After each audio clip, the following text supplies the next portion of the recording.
Hello everyone and welcome to this video where I'm going to be building something unique, different, and something that I've never built before. What is it? Well, what do you get when you combine a mini sub with a diving bell with a tracked vehicle like a tank or excavator or whatever? Well, you get what I'm going to make. Now, I will show you some of the photos, but pretty much what I do want to say before I get going is I had a poll on my YouTube channel. And I asked what your favorite underwater toy is that is aboard the DSV Aquanaut. And surprisingly, a lot of people said the mini sub. Actually, a lot more people said the mini sub than I would have thought.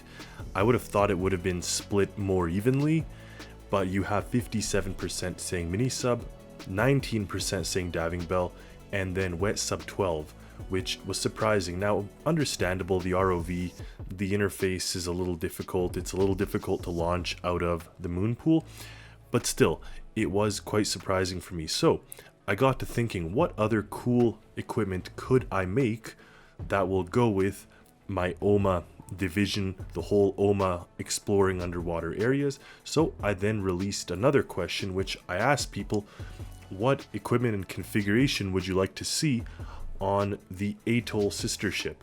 Currently it's designed for fishing, but I do want to make something unique, special, and different that pretty much gives it the OMUA moniker. Now, a lot of people went ahead and said a bunch of cool different things, including things that I probably won't do, but still fair. I do love to see the comments, and some of these things I actually have in mind to do already. But the point is that I did kind of use the community to gauge what type of things I should do in the future. On a bit of a side note, I did make a detailed OMUA vessel classification document, and here you could actually see the list of ships, or the class of ship, which ship belongs to that class, and gauge which vessels can do what. Now, specific ones such as the Anvik, or Akiak, sorry, is the OSAR.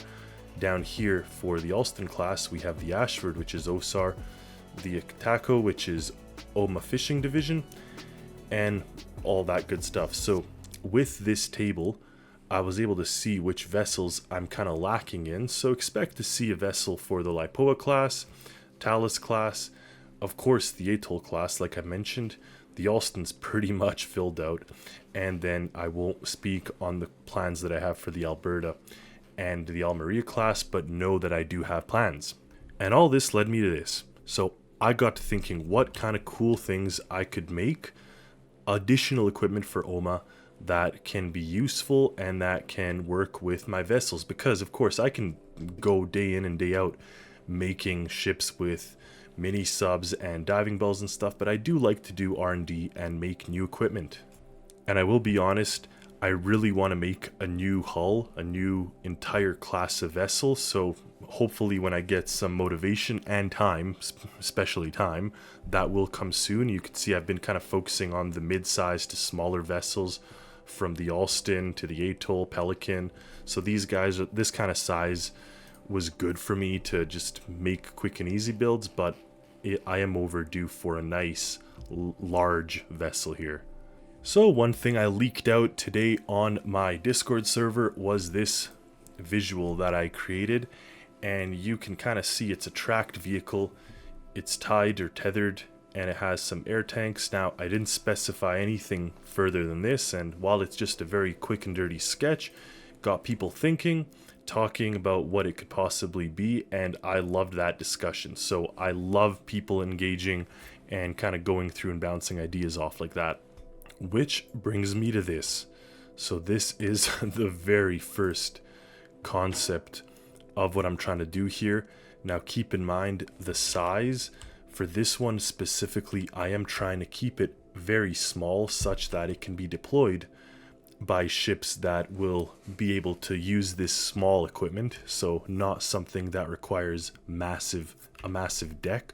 Of course, in the future, if I like this arrangement, I may make something larger that can mine or do other features, but for now this is just kind of something you can drive around on the seafloor. And drive around, well, as you can see with my infinite electric power, it does seem to chug along quite nicely. And the microcontroller was just something quick and dirty I built.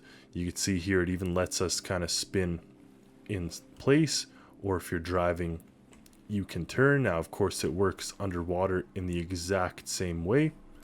That being said, I definitely need more weights on the bottom because it is going to be filled with air and therefore wanting to kind of float up, or the second you give forward acceleration it's going to tip back. As you can see here, it's going to be permanently doing a wheelie without more weight, but it does seem to work nicely. And funny enough, backwards where it's not weighted, it works perfectly, so you can actually explore right now backwards, but I will have to do something about that. Now I gotta say, the shape and design, I was kind of inspired by Luigi, I think, from Cars, just like with the little forklift thing. I don't know if it's Luigi or which one it is, but now inside here I did put some diving gear. It's a very small airlock and a door into the cabin. Now to get in and out, of course the seat's in the way, so you have to glitch to the seat. So if you're playing alone you could, or if you're playing with friends you just have to wait until they're out of the seats. Right now there's no controls in here, but I just went ahead and closed off the back. And with these vehicles you could see actually I did not make a universal style connector for the diving bell, and for the reason, to be honest, is the diving bell itself requires a specific winch to be lowered. Like, you can't just use it as it is. I guess you could, but you'd have to have someone controlling that winch, whereas all of these vehicles are easily deployable, so you just drop them in and they go by their own. Now for this one I actually did put the H4 connection system, so it's the exact same style as all of the mini subs. And to be honest, in the future I'll see how this one works. I may want to put its own individual battery and have it kind of a standalone thing, but of course you do have to deploy it, and deploying it will require sitting inside here and dropping a winch just like you do in here with these controls. So it will have to be tethered. You don't just drop it into the ocean and go. So even with its own battery powered, even if it wasn't receiving its own supply from the ship of battery, you'd still have to take it up and down. Now maybe in the future what I could do also, rather than this, just have an electrical connection style that just tethers and untethers and releases it and you drive off. So all that is possible in the future, we'll see, but for now this one will be dependent on the mothership and actually will use the same systems as the diving bell, except for the fact that it can also drive. As I start to migrate things over from the diving bell, I realized that with this setup, if you end up in an emergency situation, you aren't going to be able to surface. So what I did do is actually place weights on the bottom that can be released and give you positive buoyancy to float up to the surface. So we'll see if these are enough weights. Of course, I could add more like that. I'm just trying to avoid that for visual purposes, but we'll see what it comes down to weight-wise. And the rest of the systems, including all the air systems, will have to be migrated to here. Now the one different air system from the mini sub, or from the diving bell, is that the diving bell maintains a high pressure to keep the water out from the hatch, whereas here we're going to actually have to use the same type of airlock system our mini subs use, and the mini subs themselves will pretty much rely on water being pulled in and pulled out and ballast being pushed in and flooded and all that good stuff, where you only have so many times you can blow the air pretty much without it running out. Now one other thing I was actually thinking, and maybe I still go through with it to be honest, was rather than having one single point of contact as these ones do, I'd actually have two. So you'd put electricity and you'd put an air supply. Between those two things, you can indefinitely run this thing on the bottom of the ocean as long as your support ship has a generator powerful enough. So I'll see how that goes.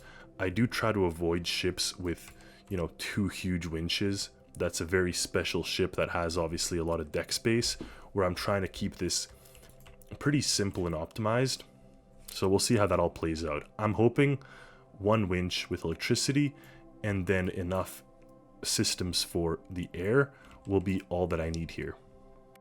The other nice thing with that is then we can literally piggyback on the Diving Bell microcontroller and all the Diving Bell systems and end up with pretty much a vehicle that is literally interchangeable with the Diving Bell.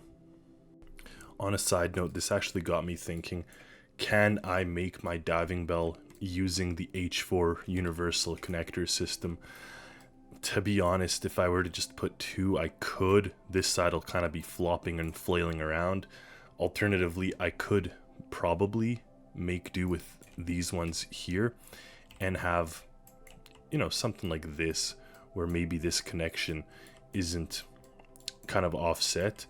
While I just don't like the look, I think this looks so much cleaner, so I'll definitely have to give some thought into that. But that's my warning and advice to everybody, is establish a set of connectors that you find works for you and stick with them for all your creations. Because had I known that, I could have made this thing maybe one block larger. Alternatively, I could have made the H4 system better, I suppose, but it is what it is now. And while I really am craving a large build, like I said, I think a very important thing with large builds is they have to have the supporting elements. Otherwise, they're not a wasted effort, I would say, but what the word I'm looking for is, without supporting equipment, they're just another big ship. So I like to have them, you know, be useful within themselves before so I do like to make little vehicles and things. So I'd say that's what I'm starting off with here. So I just consulted my wife and she said that this looks fine and that I should do whatever is more useful. So there you have it. The new Deep 4 will have the H4 universal connection style. And since I'm already doing it, I may as well apply the exact same system to this Diving Bell. Now we could see that there are some internal clashes, especially hitting all of these. What if I rotate it? Is the spacing the same? The spacing is slightly different. Doesn't necessarily help me. Well, you can't have it all. So in this case, what I will have to do is have them slightly offset, such as this. And that's going to allow seamless connection to so many vehicles. So no matter what, this system is preferred. I've already gone ahead and disconnected these ones, so I can just do something like that. Now this is pretty nicely integrated already. I mean, I could continue on and do something such as this just for a little bit of more visual aesthetics, whereas for this one, that will probably do. So changed it up a little bit.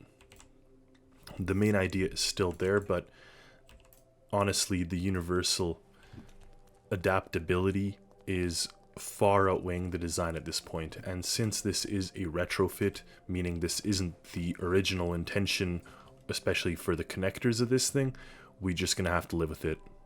For example, take a look at how satisfying it is to be able to pretty much carry anything around, no matter what the configuration of it is, as long as you're maintaining the H4 universal style connection. So that's a huge win in my books. Speaking of which, a tiny little tidbit of fun. I have made a universal H4 crate, and I will be releasing the H4 system as a standalone system for anyone to use in their creations. But the sweet thing about this is you can use forklifts and other vehicles to transport these crates around. Now, this is a small forklift and this is decently heavy load, but you could see even with this, I'm still able to move it. Now imagine a bigger forklift or loader. So it is nice to be able to have a system that's a little bigger than handheld that you could use for loading and unloading into vehicles. So while that justifies my action here with this vehicle having the connections, it also does help a couple other vehicles in satisfying their usefulness and easy interchangeability. Now we don't need a lot of this stuff, including the rechargeable gear, unfortunately. Now I'll see if I can later play it in, but for now I just want the bare basics as far as the air system's concerned, because I don't think I'm going to have a lot of space in this body right now. One thing that the diving bell doesn't have is the airlock system, so that's one thing I have to pull from another creation. But what I do is I gather all my microcontrollers on the outside here, and then later see where I can fit them within, because now if I place them, they may not be in the most optimized location, so I'll save that for last. Now what I do is I kind of pick through the creation, and I see what I need and what I don't need, and then one by one I'm able to eliminate things, and then when they're moved over to the other creation, then this one is pretty much good to delete. Someone also brought up a good point and said that OMUA wouldn't destroy the environment and destroy the underwater world by kind of driving tracked vehicles all over it. But you know what?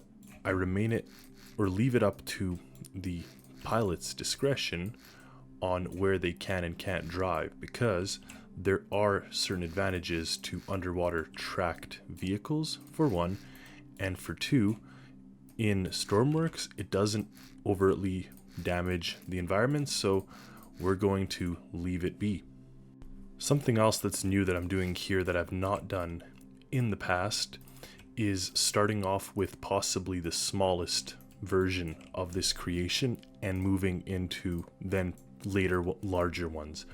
I always start off with a version that is a decent size, medium let's say, and then building it into something that is smaller and kind of miniaturized. So this is the opposite approach, and we'll see how it works. It may be necessary to actually increase the size of this if I find out that this size cannot work, especially with the amount of microcontrollers, pumps, the weight required to keep it at the bottom and keep it stable. So we'll see how all that plays out. Everything's been loaded into the vehicle with the exception of the microcontrollers. Now it seems like it's going to be a tight squeeze putting all this stuff inside this little creation, so I'll see how that all gets done. But as you can see here, we have the cockpit more or less ready. Now I will be putting a display here, if not multiple displays, so we'll see how that pans out. Back here we have the control panel, buttons. We have in here as well the radio system, so it is cramped, but it does seem to carry all the features that we're looking for. The Sea Banana offers a perfect display to what we're looking for. Nice little intro. It has throttle, it has heading, depth, seafloor. You know, the seafloor won't really matter to us because we're going to be at the seafloor, but until you reach that point, that will be important. Now, the actual depth hold won't matter for us. Neither will the battery because we're tethered to the supporting vessel. So I think a simple display is all we really need from something like this. Now we'll see if I need more visual displays. Instead I put these windows here that may provide a nice kind of style view, but the ergonomics of the actual design will be something that I'll have to test out in the field. But what I'll obviously need is the microcontroller from that display, which is right here. So once I drag that over, the Sea Banana can go, and I'll just replace all these missing nodes with something in this vehicle.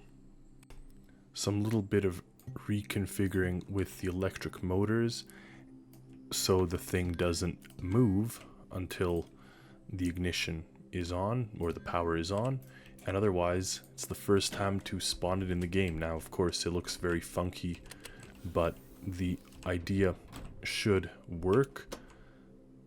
We should have power and visual and all kinds of stuff. Now I don't see everything working here, so we'll have to diagnose what is missing, but let's see if I can move. Yep, it moves, so that's a good start for sure. Try that again with the display.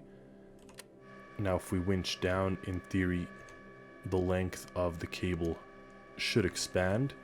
Now I did put a sticky throttle so you could actually kind of throttle up and let the thing move at any type of pace that you're looking at. So that does help, I'd say, the actual usability rather than having to lean on the W key all the time. Now, of course, you could speed up if you want. With all the microcontrollers now placed into the crawler, we have to extract the airlock system. So this one is refined and works well, and that's the same system we'll need in here. For this part, I do want to merge together the submarine airlock microcontroller with the original diving bell microcontroller so they act as one, because what would be nice is when you are underwater and you want to flood the airlock, this door stays open until you want to close it, that type of thing. So I did rejig some things and move some things around. We will need an air tank to purge out the air or the water from this, so we'll have to add that somewhere, and other little refinements. But so far it seems to be working as far as the vehicle is concerned. We'll just have to see where I'm going to shove all these microcontrollers. I was pretty stumped, but in the end, this side here contains 2 tanks for the airlock purge, as well as the dirty air out. And on this side, we have 3 air tanks for the clean air system that enters our cabins. So this should allow you to stay under for a decently long time. As you can see here with these, all these tanks, that should give us a decent amount of time for something so small. Now I did say I was going to combine these 2 microcontrollers, and I'm doing that, but unlike the mini sub, what I'm thinking of doing is, rather than pumping water in, it'll purely rely on the door opening and giving you, or flooding with water. So that relieves the necessary need for having a second pump. So all I need is 1 pump to pump out the water, and pretty much using the lovely air manifold glitch that will disappear the water, I can do that in conjunction with pumping in fresh air. Now, the one other thing that I'm thinking I might want to do is have the water actually pushed out as well, but we'll see if that's necessary. From the airlock microcontroller, I need a couple things, so I won't need to have the pumping in and other certain things, but we will need the barometer and some of the other functions that I ended up developing here that pretty much ensures I'm not wasting air randomly and increasing the pressure more than is necessary. So originally I wanted to use this, which is from the mini sub, and this, which is from the diving bell, but upon reflection, I think all that I need to do is use this red button here to activate the airlock, meaning it floods. When the button's off, the airlock will drain. So it's a more automated system than selecting the buttons. Now granted, what it does do is the second you close the door, it will start to drain. So if you wanted to just drive around without it that way, then you will have to drain the whole thing. But it honestly makes sense, because regardless, you're not going in and out of the driving compartment while this is flooded. So you have to flood this chamber in order to access your cockpit. Regardless, we'll see how it works in actual tests, but I think the removal of this and maybe just a simple another dial that has our water level in here is a bit easier and better suited for what we're trying to do here. Ultimately, during the test, we'll see if it all works. So I've rejigged everything into this microcontroller. It should make it a little more easier to operate. Of course, it is a tad longer, so I'll have to accommodate that, but we don't need this one at all anymore. So we're back to only needing these. So once I see what this is here, well, that's the old control panel, which again we don't need. So we're back to back in business with this. I will need some additional sensors inside that unit, specifically a barometer and other stuff, but once I put that in, I'll start plugging these nodes in. Everything is now plugged in, and we could take it out for a C test run. But before we do the C test run, let's just see that it all works. So we can step in. Of course, this door will close. Now we're hanging out in here. This is how we can get to the cockpit. Now, obviously, you'll have to turn your thinking caps on. You're not going to drain the whole unit while this door is open, so you'll want to make sure that's closed. And then in this case, when you press this, this will open, and the unit will flood. First things first, it seems the whole unit sinks to the floor, which is exactly what we want. Now, if you open this door, you see that it's not going to flood all the way right away. So in this case, this is the water level, but look at how fast it's draining. And of course, then we can get into the pilot seat. Let's turn on the systems, even turn on the air. Now I have to see what this is. I think I didn't connect it to the air tank. But anyways, as long as the winch is down, it's expanding and we can drive. Now, of course, it looks silly with all these microcontrollers, and we'll deal with that in a sec. But the weight appears right. We're sinking. We're able to drive around quite nicely down here. And if we say want to enter the seafloor now, we can simply jump into this seat, make sure this door is closed. And now, if we activate this, of course, it will flood the whole unit. But we have two choices. We also could just open the door, and as long as the pressure doesn't kick us out, the door will close, and the whole unit will remain usable, as you know. But when we get in, we do follow the same procedure, and of course this closes, and this water should all start to drain out. So that is, in essence, how this thing works. Now, if you fully activate the airlock, meaning you fully open this, and you fully want this unit to flood, that is a possibility too. You just have to keep in mind that it's going to take more air now to drain this area. You can see that the water is steadily increasing here. Now, at greater depths, more water will come in. Higher pressure will force you from doing what I just did. So you will have to you won't be able to just waltz out as I did now. But in essence, other than polishing it up, obviously, and, putting some of these lights to work in here, now this is the area where if you flood the cockpit, water will come into everything. But because of the air systems and because of the drainage, we still should be able to drain all this out, I hope. But the more you flood it, the heavier the thing gets, the harder it is to surface.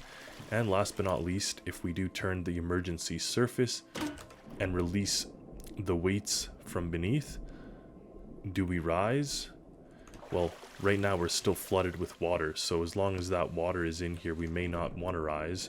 But you can see the weights themselves dropped off the bottom, but it appears the unit's still too heavy, so I do have to actually remove more weights with that emergency surface command. But good little test, a lot of information gained. So I've cleaned up some of the light systems and made it a bit more intuitive for this specific vehicle. Keep in mind, now if I press 1, I get my front single spotlight, 2 gives me my surround spotlights, and then on this panel here, I could turn on my heater, I could turn on my interior lights, which actually lets me toggle through different colors depending on what I want. I get my exterior lights, so I may have to change. I have the single light in the back here. Maybe we'll want some more. But overall, the system seems to work. I've labeled some extra things. Now let's take a look at this weight issue. Now with everything more or less working, I have to find a place to put all these microcontrollers, and then we can take it out on a proper test run. What I always like to do to see where I can put stuff is I hold control and I go over these blocks. You see this one, they pretty much become what I'm clicking. So you can see here, this one is engaged. It has the little orange beneath it. But if I click this, I lose that. So I know now that all of these are single regular blocks where I can put stuff. Now note that I can't put anything here because it has to remain closed for the cockpit. Down here we have the heater, but all this area is good for using with my microcontrollers. Now take a look at all this here as well.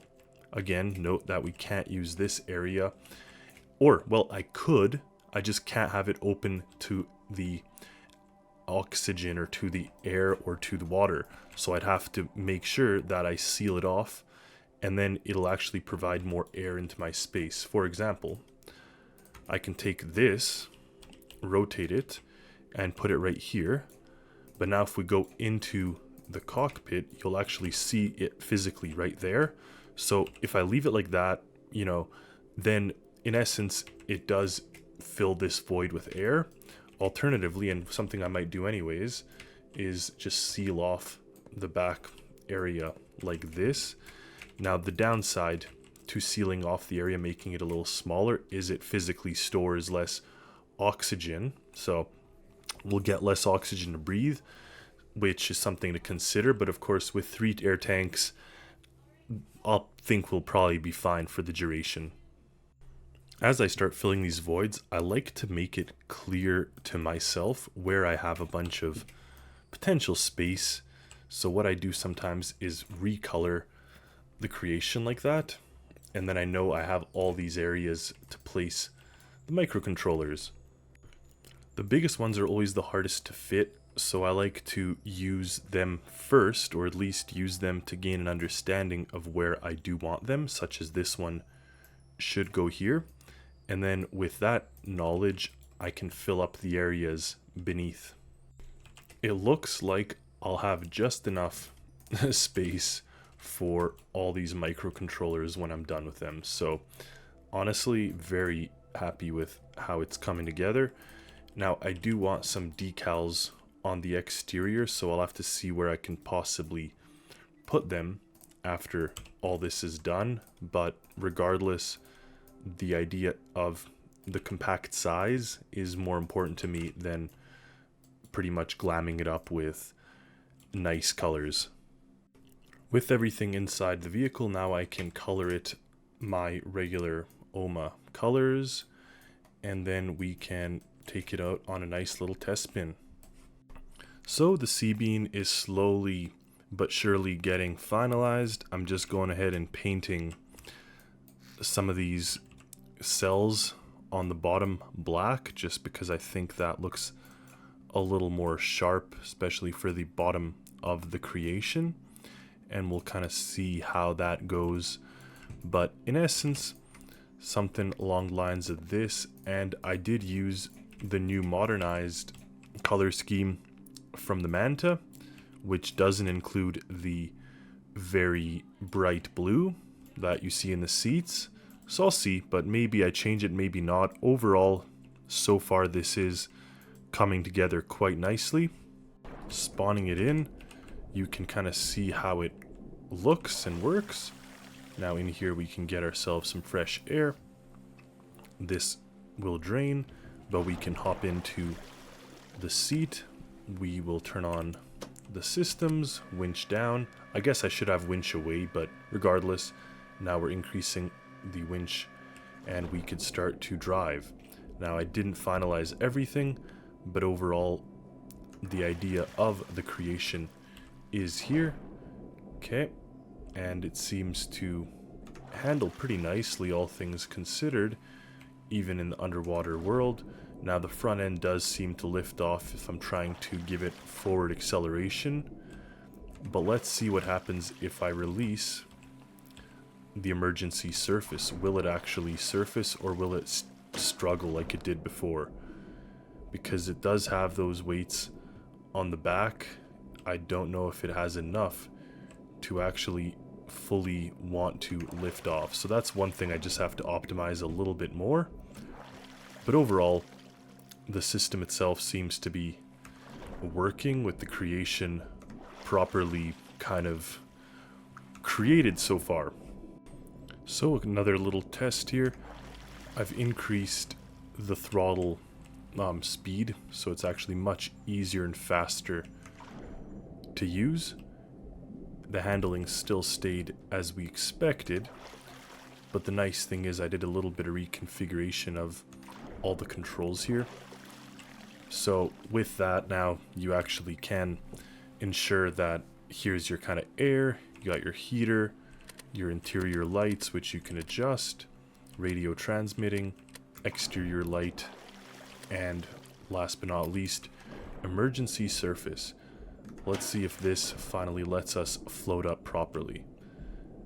It seems to be stuck on something, it's not even releasing.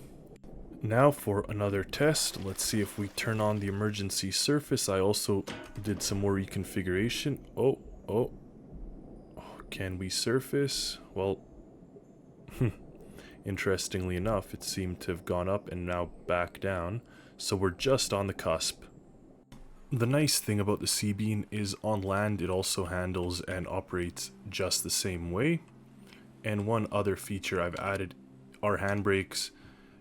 You could toggle them with the space key or with the button here, so it just gives you a little bit more flexibility as you are trying to navigate underwater, of course. And you'll note that because it's useful on land somewhat, it could also be, you know, a good space machine too. The nice thing about the universal connector system is that I was easily able to swap out the diving bell with the Seabean. Granted, the weight is too heavy for the Alston class vessel, but you could see we can deploy it off the deck. Here we are on the Aloha, and we are above a shipwreck, so I'm going to test out the vehicle right here. Again, this is the wrong vessel for this creation, but we can let the winch out, turn off the handbrakes, and the vehicle will just slide right off the deck, and we can make our way down. So as you can see, the Alston is now properly sitting in the water, or the Aloha, but we're dropping down to the seafloor. Now we do have our lights, we have our heater if it gets too cold down there, and we could slowly start to see the seafloor as we hit it. So we made it to the seafloor, and now with forward throttle we can actually start to drive around the shipwrecks. Now this definitely gives me a different perspective than anything I've seen before, because in previous instances it would always be an ROV or a mini sub. So now in this case you could see it kind of from the ground, if you will. Now while the vehicle does not have fins, so you can't really clear obstacles very easily, I do think that the combination of the various items we have at our disposal, such as the lights and the big window and stuff, do help. So from the inside of the cabin you can get a nice visual of what you're trying to see, so that's useful. And remember, we can pivot on the spot. Now one thing to keep in mind is our depth of 82 meters. We got our winch length, which has drawn out substantially, but because it is on a pulley system, it does have time. It kind of takes a bit of time to get some slack, so you'll see the vehicle will kind of lift off as we do something like this, but that is just the nature of how the pulley is programmed, so you'll have to kind of pay attention to that. But all in all, I would say very successful little vehicle, and definitely a unique perspective on what was previously done through diving or submarines. I've never driven on the seafloor before actually until this vehicle, so I really do like it. I think that it makes it quite easy to operate, to be honest, as you can see. And now let's test out the last bit, which is the actual airlock system. So if we want to do a little bit of diving, we can pop into the back area, make sure this door is closed, and put on your gear. With that done, you either have two options. You could just open the door like this, and there may be excessive pressure as such, but the system will close. Now, the downside to constantly running that is that every single time you pop open and close the door, the airlock will fully drain, utilizing the air tanks here on the side. Whereas if you were just to keep it open like this, yeah, it fills up all the way, and then you use it until you're done, and then you close it. So you're not opening it and closing it every single time. But the nice thing with having this compartment here is we can easily pop in, grab whatever it is we need, and make our way, you know, through the shipwreck. So that gives us a nice potential to still explore while also using the sea beam for transportation. So we have the potential to do all that, and when we're done, we hop into here, close this, and then the chamber will start to drain. Now remember, the water is kind of being glitched out with the intake, but it's also being forced out by adding pressure into this chamber as well as fresh air. So it may take a little bit of time, and that's why I don't recommend necessarily doing this way too many times. You're better off keeping the door open and just utilizing your system, but all in all, you are able to drain the water from here. And yes, you could open this, flood the cockpit, and hopefully the water will leave through the using the pump. But if not, you could just sit in here for a little bit while it does its thing, and then you can pass on into the cockpit. Now when you're done, of course, you can start to pull in your winch length, and eventually the system will pick you up and start to pull you up back to the ship. That's the normal procedure of, you know, leaving the sea floor, especially when you're down here and you're ready to kind of make your way back up. Now there is some emergency equipment. There's an oxygen mask and other stuff throughout if you need to, but again, the normal way of leaving this is to just utilize that winch, and it'll start pulling us up. That's a nice fish, and the winch seems to be getting pretty tight above us now, so we should start to rise. And there we have it, up we go. And we can get all the way to the Aloha that way. Now, the one thing that I do want to test is the emergency system.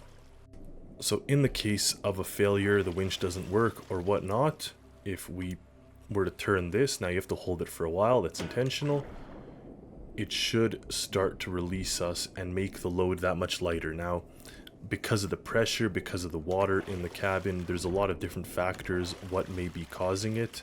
It may not necessarily want to rise up, but at least the light and the reduced load should hopefully let anything pull you up a little easier. Now I will take a look at what exactly is causing the thing not to lift up, but at some point you do have to realize that it still is relatively heavy. There we go. So in this case, we are able to surface. So that is a nice and useful feature, especially if you are in a dire situation. Now I really do enjoy redundant systems and all kinds of stuff. So even inside the sea beam, we actually do have a single battery if for whatever reason, you know, your cable ends up disconnected. What if you're on the very bottom of the water and one of your divers accidentally is trying to do something else, but accidentally messes up and disconnects your cable? Well, then you have battery power enough to release the emergency system. You could launch the flare and hopefully make your way back to the surface.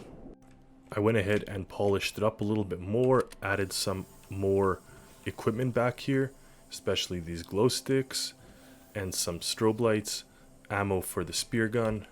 Very cramped quarters, but still, that's the whole point of this, is to just be a little usable thing. It's not to be something that is extremely intricate and large, but just rather very usable. So stay tuned for the release of this, as well as other stuff that I talked about in this video. Thank you all for watching. I can't wait to see you next time, and I can't wait to read the comments with what people kind of think about all this underwater stuff, which I just find fascinating. So let me know what you think. My passion is to kind of build these underwater creations, expand on OMA. Of course, I do have plans for Alta as well, so stay tuned for all that. And until next time, happy Stormworksing, everyone.